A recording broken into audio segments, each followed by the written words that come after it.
प्रिय भक्तों, आप सभी का दिन शुभ और मंगलमय हो। आप सभी पर भगवान श्री हरि विष्णु की कृपा सदा सर्वदा बनी रहे। आप सभी को पुत्रदा एकादशी की ढेरों शुभकामनाएं।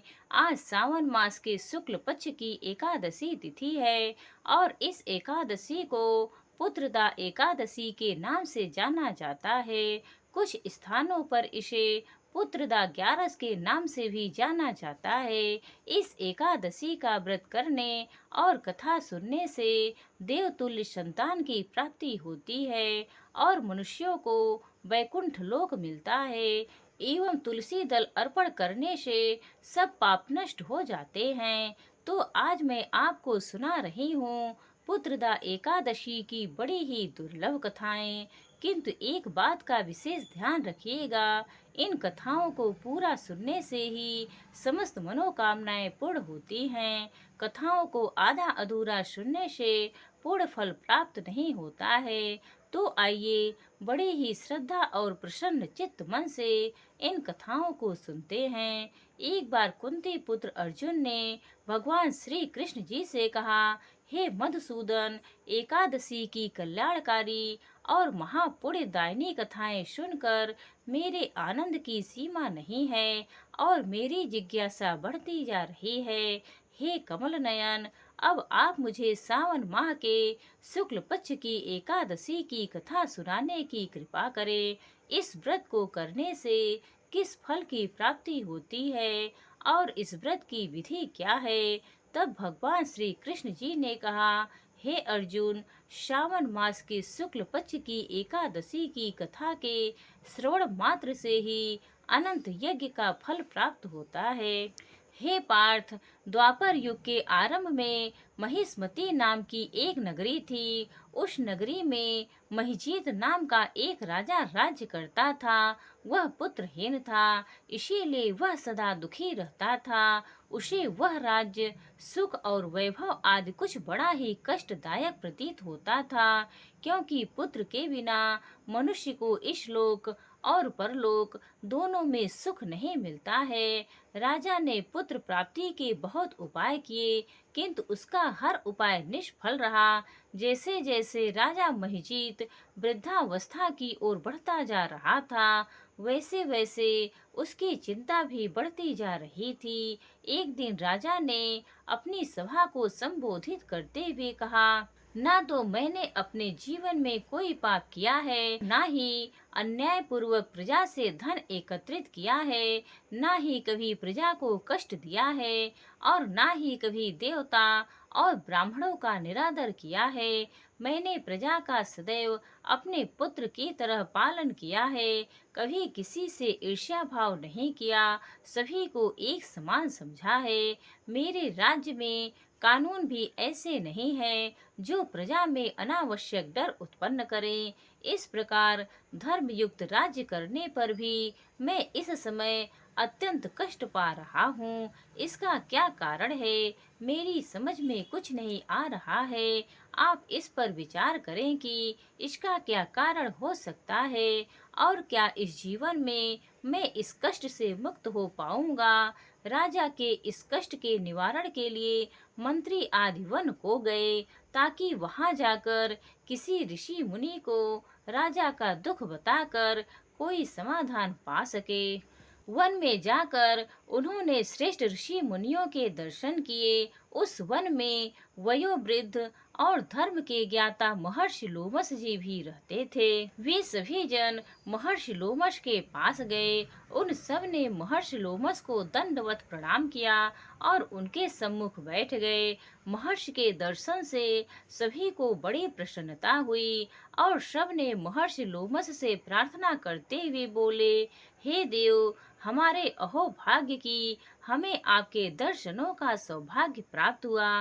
मंत्री की बात सुनकर लोमस ऋषि ने कहा, हे मंत्रीगण, आप लोगों की विनम्रता और सहृदय व्यवहार से मैं अति प्रसन्न हूँ। अब आप मुझसे अपने आने का प्रयोजन कहे, मैं आपके कार्य को अपने सामर्थ्य के अनुसार अवश्य ही करूँगा, क्योंकि हमारा शरीर ही परोपकार के लिए बना है। लोमस ऋषि के ऐसे मृदु वचन सुनकर मंत्री ने कहा, हे ऋषिवर, आप हमारी सभी बातों को जानने में ब्रह्मा से भी ज्यादा समर्थ हैं, अतः आप हमारे संदेह को दूर कीजिए। महिष्मती नामक नगरी के हमारे महाराज महिजीत बड़े ही धर्मात्मा व प्रजा वत्सल हैं। वे प्रजा का पुत्र की तरह धर्म अनुसार पालन करते हैं, किंतु फिर भी वे पुत्रहीन हैं। हे महामुनि, इससे वह अत्यंत दुखी रहते हैं। हम लोग उनकी प्रजा हैं और हम भी उनके दुख से दुखी हो रहे हैं, क्योंकि प्रजा का यह कर्तव्य है कि राजा के सुख में सुख माने और दुख में दुख। हमें उनके पुत्रहीन होने का अभी तक कारण ज्ञात नहीं हुआ है, अतः आप हमें बताने की कृपा करें कि किस विधान से हमारे महाराज पुत्रवान हो सकते हैं।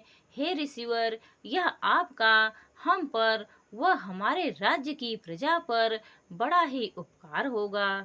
ऐसी करुण प्रार्थना सुनकर लोमस ऋषि जी ने नेत्र बंद करके राजा के पूर्व जन्मों पर विचार करने लगे। कुछ पलों बाद उन्होंने विचार करके कहा, हे भद्रजनों, यह राजा पिछले जन्म में अत्यंत उद्दंड था तथा बुरे कर्म किया करता था। उस जन्म में यह एक गांव से दूसरे गांव में घूमा करता था। एक बार ज्येष्ठ मास के शुक्ल पक्ष की एकादशी के दिन की बात है। यह 2 दिन से भूखा था। दोपहर के समय यह एक जलाशय पर जल पीने गया। उस स्थान पर उस समय एक गाय जल पी रही थी। राजा ने उसको प्यासी ही भगा दिया और स्वयं जल पीने लगा। हे श्रेष्ठ पुरुषों, इसीलिए राजा को इस जन्म में यह कष्ट भोगने पड़ रहे हैं। एकादशी के दिन भूखा रहने का फल यह हुआ कि इस जन्म में यह राजा है और प्यासी गाय को जलाशय से भगाने के कारण पुत्रहीन है। यह जान सभी सभासद प्रार्थना करते हुए बोले, हे ऋषि श्रेष्ठ, शास्त्रों में ऐसा लिखा है कि पुण्य से पाप नष्ट हो जाते हैं, अतः कृपा करके आप हमें कोई ऐसा उपाय बताइए जिससे हमारे राजा के पूर्व जन्म के पाप नष्ट हो जाएं और उन्हें पुत्र रत्न की प्राप्ति हो। सभासदों की प्रार्थना सुनकर लोमश मुनि ने कहा, यदि तुम सब श्रावण मास के शुक्ल पक्ष की पुत्रदा एकादशी का व्रत और रात्रि जागरण करो और उस व्रत का फल राजा के निमित्त कर दो, तो तुम्हारे राजा के यहाँ पुत्र उत्पन्न होगा। तत्पश्चात राजा के सभी कष्टों का नाश हो जाएगा। इस उपाय को जानकर मंत्री सहित सभी ने महर्षि को कोटि कोटि धन्यवाद दिया और उनका आशीर्वाद लेकर अपने राज्य में लौट आए। तदुपरांत उन्होंने लोमस ऋषि की आज्ञा अनुसार पुत्रदा एकादशी का विधान पूर्वक उपवास किया और द्वादशी को उसका फल राजा को दे दिया। इस पुण्य के प्रभाव से रानी ने गर्भ धारण किया और 9 माह के पश्चात एक अत्यंत तेजस्वी पुत्र को जन्म दिया। हे पांडु पुत्र, इसीलिए इस एकादशी का नाम पुत्रदा एकादशी पड़ा। पुत्र की इच्छा रखने वाले मनुष्य को विधान पूर्वक श्रावण मास के शुक्ल पक्ष की एकादशी का व्रत करना चाहिए। इस व्रत के प्रभाव से इस लोक में सुख और परलोक में स्वर्ग की प्राप्ति होती है। आगे भगवान श्री कृष्ण बोले, हे अर्जुन, पाप कर्म करते समय मनुष्य यह नहीं सोचता कि वह क्या कर रहा है, परंतु शास्त्रों से विदित होता है कि मनुष्य का छोटे से छोटा पाप भी उसे भयंकर दुख भोगने को विवश कर देता है। प्राणी को चाहिए कि भगवान के प्रति पूरी श्रद्धा व भक्ति रखे और यह बात सदैव याद रखे कि किसी के दिल को दुखाने से बड़ा पाप दुनिया में कोई दूसरा नहीं है। एक बार प्रेम से बोलिए, श्री राधा कृष्ण भगवान की जय। प्रिय भक्तों, अब आइए सुनते हैं एकादशी माता की कथा। एक बूढ़ी माँ ने एक बार एकादशी का व्रत रखा, बड़ा ही भाव भक्ति से पूजा अर्चना की। उन्हें वृद्धा अवस्था में क्या बाधा थी, वे तो अपने पुत्र पौत्रों की सुख सुविधा के लिए व्रत रखने लगी थी। वे दिन भर तो जरा कठोर मन करके अपनी प्यास को रोके रही। दिन में पूजा पाठ किया, कथा सुनी और पंडित जी को मिट्टी के पात्र में भरकर पानी और ऋतु फल दान में दिए। दोना भर भर के भूरा शक्कर वितरण किया। उन्हें गर्मी के कारण बहुत बेचैनी हो रही थी। इस कारण से बड़ी देर तक पानी में पड़ी रही और पानी के कुल्ला करती रही, अपना मुंह बार बार धोती रही। तब कहीं थोड़ा बहुत धैर्य बंध पाया। धूप तो तेज पड़ ही रही थी, इस कारण बार बार मुंह सूख रहा था।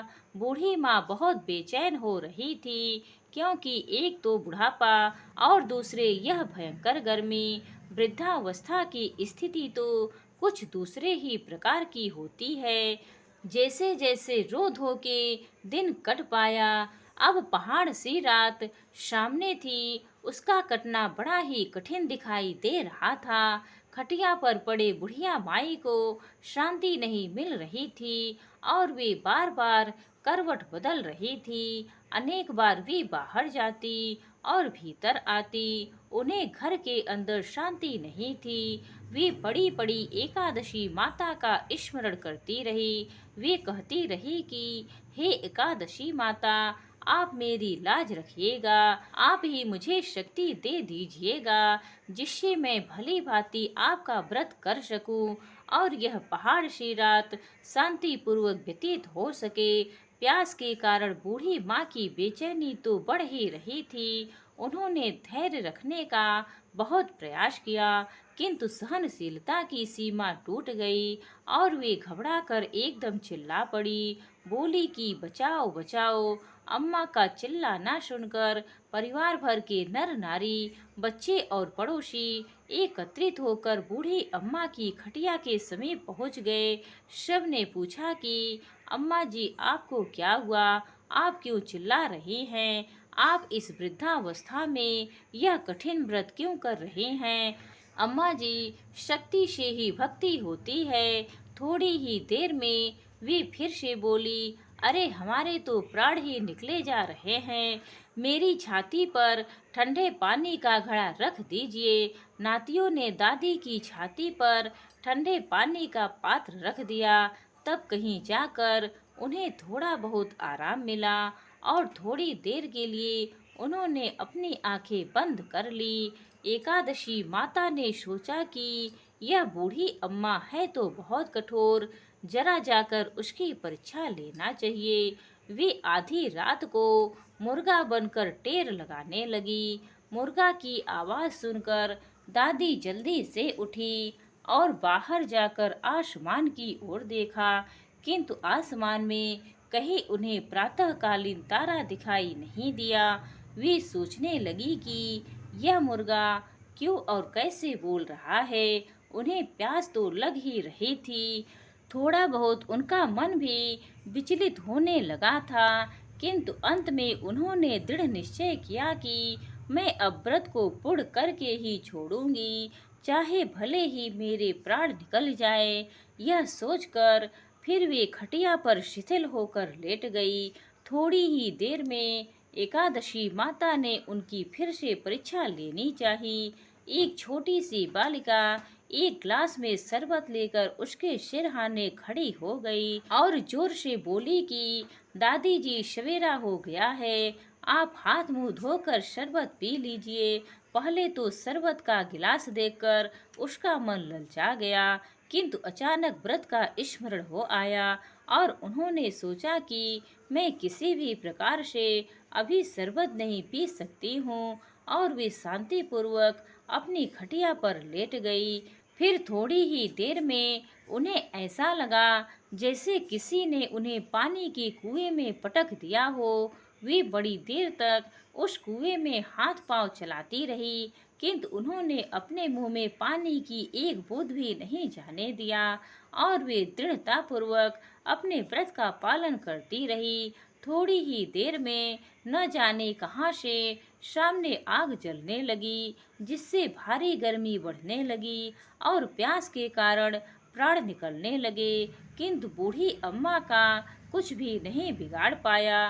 वे जहाँ की तहाँ मुस्कुराती हुई सी बैठी रही। थोड़ी ही देर में बाहर प्रकाश दिखाई देने लगा। ऐसा लगा कि जैसे सवेरा हो गया हो। बूढ़ी अम्मा ने जब बाहर निकल कर देखा तो समझ गई कि अभी सवेरा होने में 3-4 घंटे की देरी है। यह जानकर वे शांतिपूर्वक इधर उधर घूमने फिरने लगी।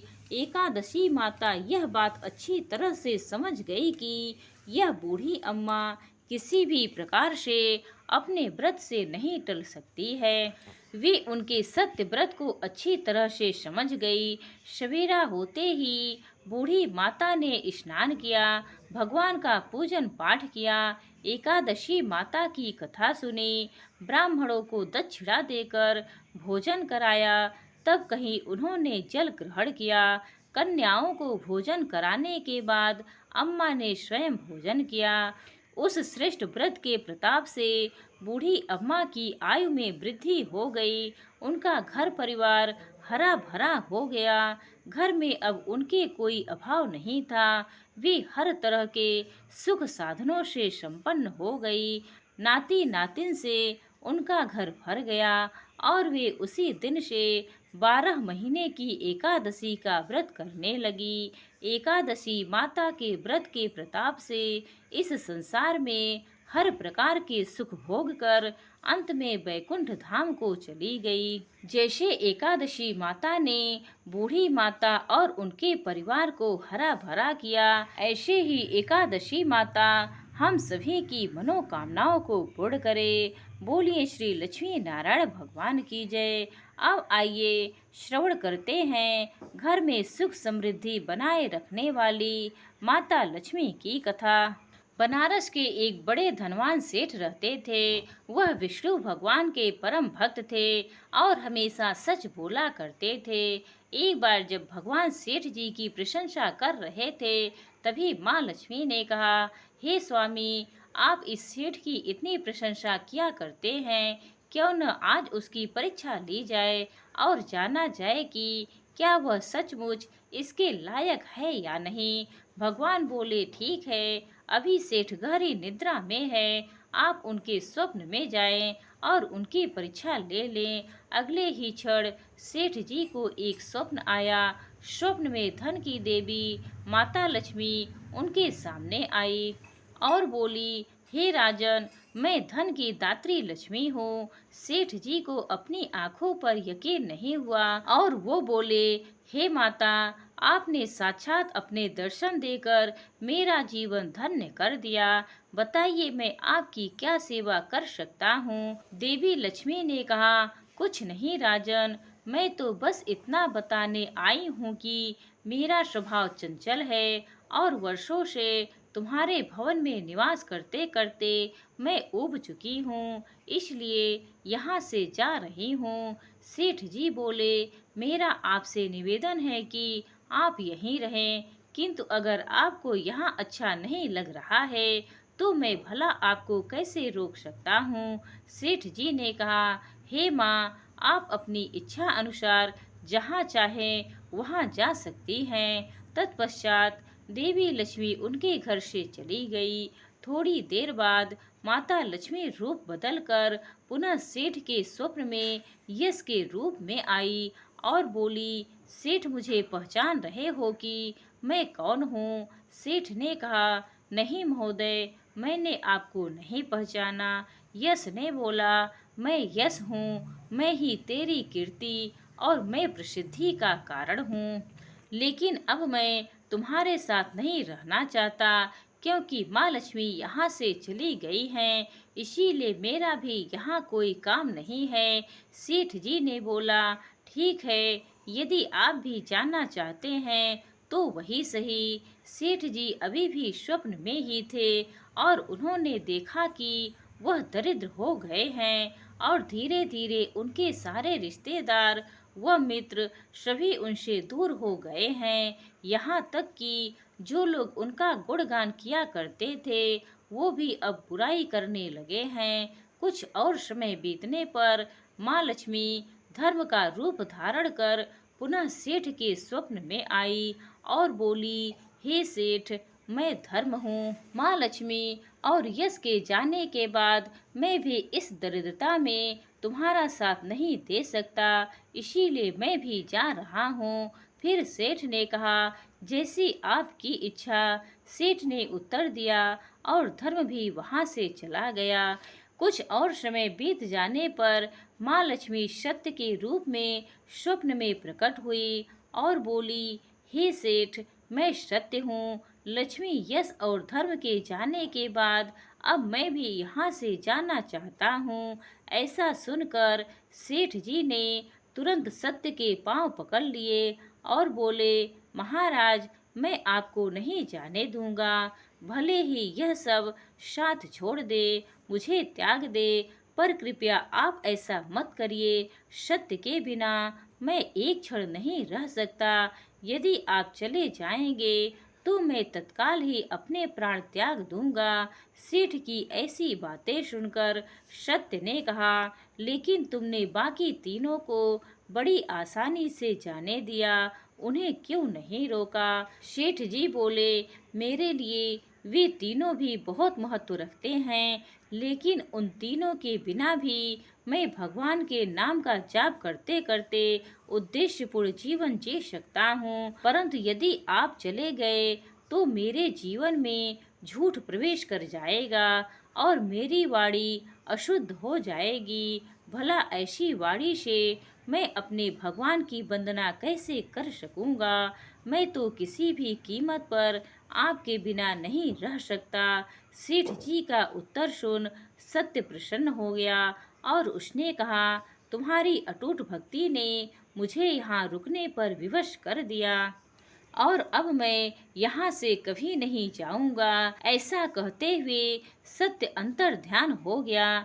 सेठ जी अभी भी निद्रा में ही थे। थोड़ी देर बाद स्वप्न में धर्म वापस आया और बोला, मैं अब तुम्हारे पास ही रहूंगा क्योंकि यहाँ सत्य का निवास है। फिर क्या था, सेठ जी ने प्रसन्नता पूर्वक धर्म का स्वागत किया। उनके तुरंत बाद यश भी लौट आया और बोला, हे सेठ, जहाँ सत्य और धर्म है वहाँ यश स्वतः ही आ जाता है, इसीलिए अब मैं भी तुम्हारे साथ ही रहूंगा। सेठ जी ने यश की भी आव भगत की और अंत में माँ लक्ष्मी आई। उन्हें देखते ही सेठ जी नतमस्तक होकर बोले, हे देवी, क्या आप भी पुनः मुझ पर कृपा करेंगी? देवी लक्ष्मी ने कहा, अवश्य राजन, जहाँ सत्य, धर्म और यश हो वहाँ मेरा वास निश्चित है। यह सुनते ही सेठ जी की नींद खुल गई। उन्हें यह सब स्वप्न लगा, परंतु वास्तविकता में वह एक कड़ी परीक्षा से उत्तीर्ण होकर निकले थे। हमें भी हमेशा याद रखना चाहिए कि जहाँ सत्य का निवास होता है वहाँ यश, धर्म और देवी लक्ष्मी का निवास स्वतः ही हो जाता है। सत्य है तो सिद्धि, प्रसिद्धि और समृद्धि है। जय श्री कृष्णा। राधे राधे। आइए अब तुलसी माता की कथा को सुनते हैं। कहते हैं कि तुलसी माता की कथा सुनने से ही एकादशी व्रत कथा पूर्ण माना जाता है और सभी मनोकामनाओं की पूर्ति हो जाती है। सावर्णी मुनि की पुत्री तुलसी अपूर्व सुंदरी थी। उनकी इच्छा थी कि उनका विवाह भगवान नारायण के साथ हो। उनके लिए उन्होंने नारायण पर्वत की घाटी में स्थित बद्री वन में घोर तपस्या की। दीर्घ काल तक तपस्या करने के उपरांत ब्रह्मा जी ने प्रसन्न होकर दर्शन दिया और वर मांगने को कहा। तुलसी जी ने कहा, हे सृष्टिकर्ता ब्रह्मदेव, आप अंतर्यामी हैं, सबके मन की बात जानते हैं। फिर भी मैं अपनी इच्छा आपको बताती हूँ। मैं चाहती हूँ कि भगवान श्री नारायण मुझे पति रूप में मिले। ब्रह्मा जी ने कहा, तुम्हारा अभिष्ट तुम्हें अवश्य मिलेगा। अपने पूर्व जन्म में किसी अपराध के कारण तुम्हें श्राप मिला है। इसी प्रकार भगवान श्री नारायण के एक पार्षद को भी दानव कुल में जन्म लेने का श्राप मिला है। दानव कुल में जन्म लेने के बाद भी उसमें नारायण का अंश विद्यमान रहेगा। इसलिए इस जन्म में तुम पूर्व जन्म के पाप के समन के लिए संपूर्ण नारायण तो नहीं मिलेंगे, लेकिन नारायण के अंश से युक्त दानव कुल जन्म उस श्रापग्रस्त पार्षद से तुम्हारा विवाह होगा। श्राप मुक्त होने पर भगवान श्री नारायण सदा सर्वदा के लिए तुम्हारे पति हो जाएंगे। तुलसी ने ब्रह्मा के इस वर को स्वीकार किया, क्योंकि मानव कुल में जन्म होने के कारण उस मायावी भोग को तो भोगना ही था। तुलसी बद्री वन में ही रहने लगी। नारायण का वह पार्षद दानव कुल में जलंधर के नाम से पैदा हुआ था। कुछ दिनों बाद वह भ्रमण करता हुआ बद्री वन में आया। यहाँ तुलसी को देखते ही वह उस पर मंत्रमुग्ध हो गया। तुलसी के सामने उसने अपने विवाह का प्रस्ताव रखा। इतने में ही महाब्रह्मा जी आ गए और तुलसी से कहा, तुलसी, जलंधर को देखो, कैसा देवोप उसका स्वरूप है। दानव कुल में जन्म लेने के बाद भी लगता है जैसे इसके शरीर में नारायण का वास हो। तुम प्रस्ताव को सहर्ष स्वीकार कर लो। तुलसी को भी लगा कि उसकी तपस्या पूर्ण हुई, उसे इच्छित फल मिला है। जलंधर के साथ उसका गंधर्व विवाह हो गया और वह जलंधर के साथ उसके महल में पत्नी बनकर आ गई। जलंधर ने अपनी परम सुंदरी सती साध्वी पत्नी तुलसी के साथ बहुत दिनों तक राज्य किया। उसने अपने राज्य का इतना विस्तार किया कि देवलोक तक उसने अधिकार में आ गया। स्वर्ग का सुख भोगने वाले देवताओं की दशा भिखारियों जैसी हो गई।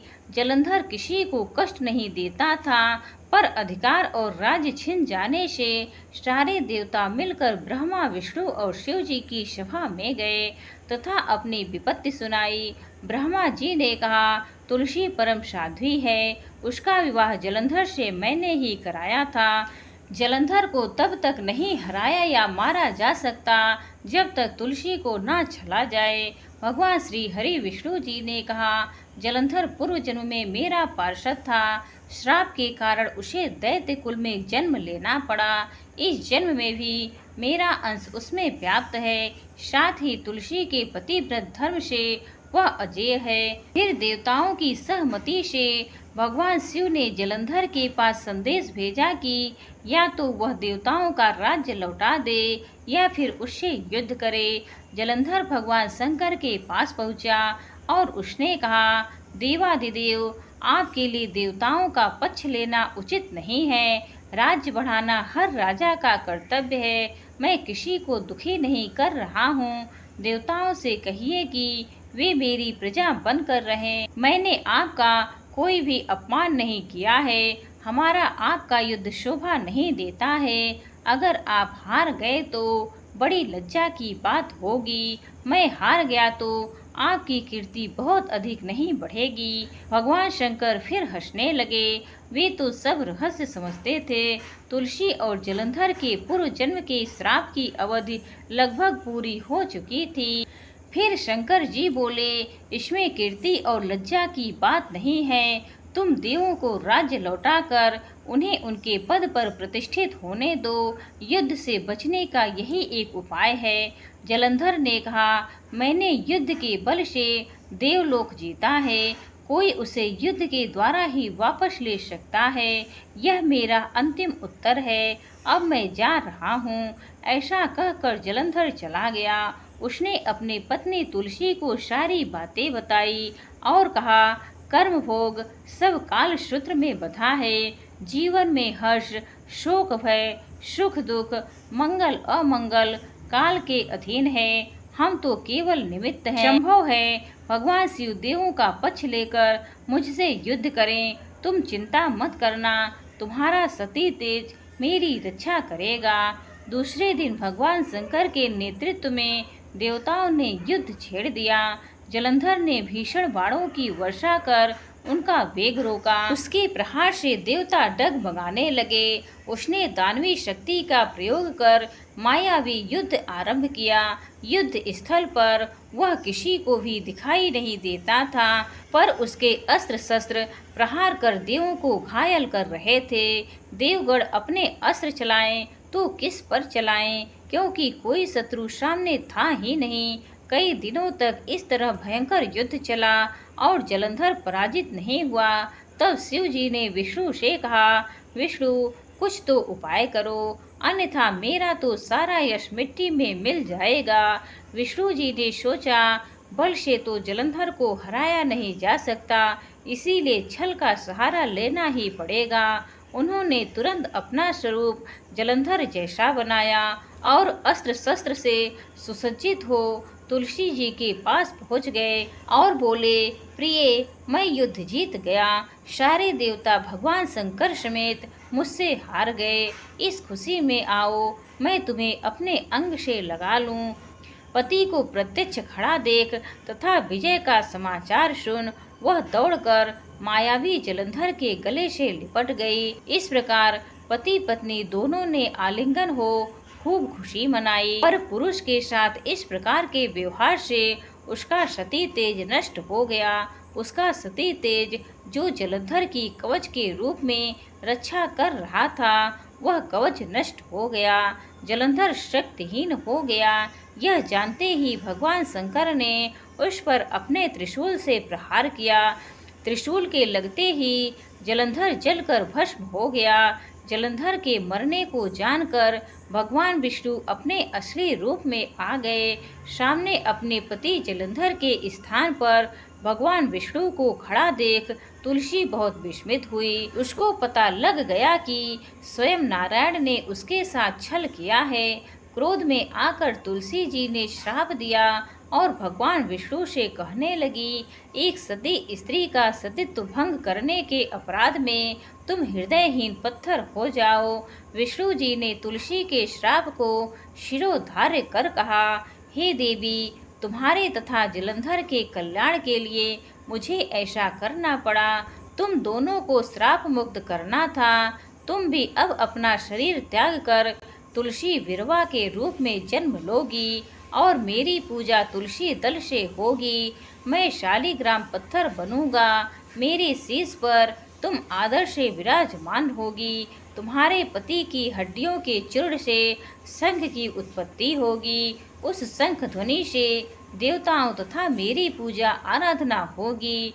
जहाँ शंख ध्वनि होगी वहाँ मंगल में मैं विराजमान रहूंगा।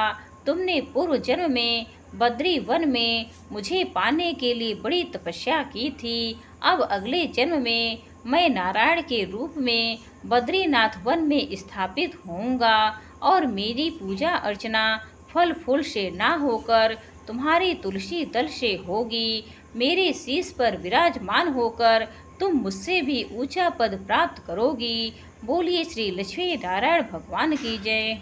बोलिए श्री तुलसा जी शालिग्राम जी की जय। प्रिय भक्तों, उम्मीद है आज की यह कहानी आप सभी को पसंद आई होगी। हर हर महादेव।